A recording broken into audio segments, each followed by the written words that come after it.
I was 19 years old. I was driving in my car.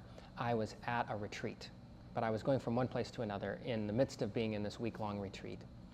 And I was starting to be more open to Jesus being very real and being interested in my life, and I was more open to that. And I had heard some talks on it, and I was starting to investigate it. And I was just listening to the radio. I think it was the country radio at the time, and a song started playing about, I'm coming after you, and you can't outrun, and I'm just going after you. And to me, even though it was a totally secular song, outside the context of anything I would have thought as a religious experience, it was God speaking to me through this song, saying, I'm coming after you, and Abe, I'm interested in your life personally. It showed me that he wasn't just real in a big, high in the sky kind of way, but he was actually interested in my life. And that allowed me to have a much deeper, more personal relationship with him and to give my life to him. He gave me life, and the only response I have is to give my life back to him.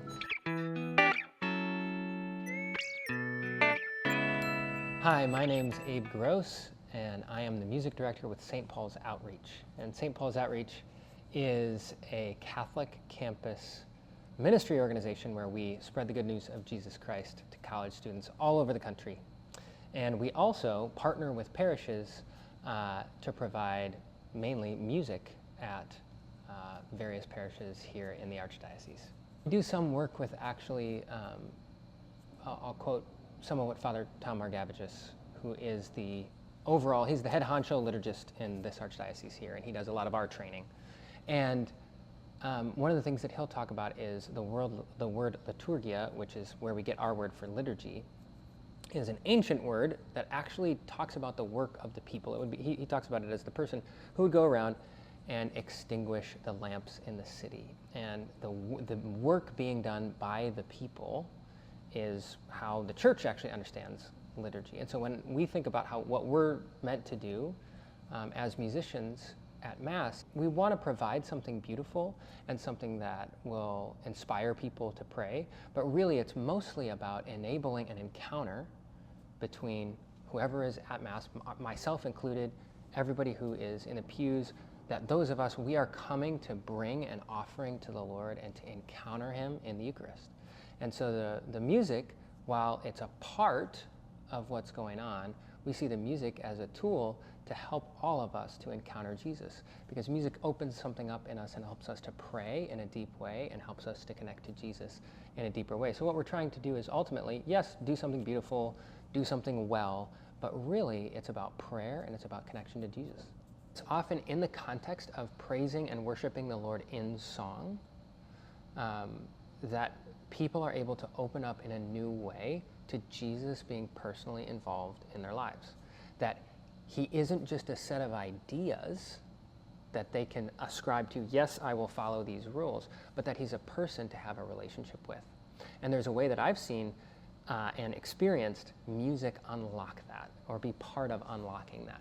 That when what we sing actually teaches us about what's true and allows that when we're singing to the Lord, it allows the distance between what we know, and our decision maker, which is our heart, right? The place where all of our motivations and desires and decisions come from.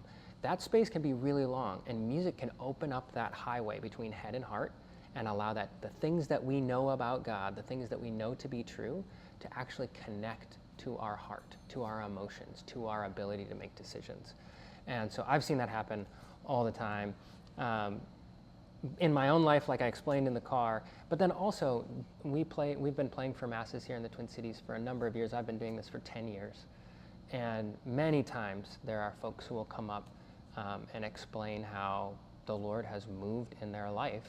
It's always such a humbling and honoring experience. Oftentimes I don't even exactly know how to respond except for, well, thank you.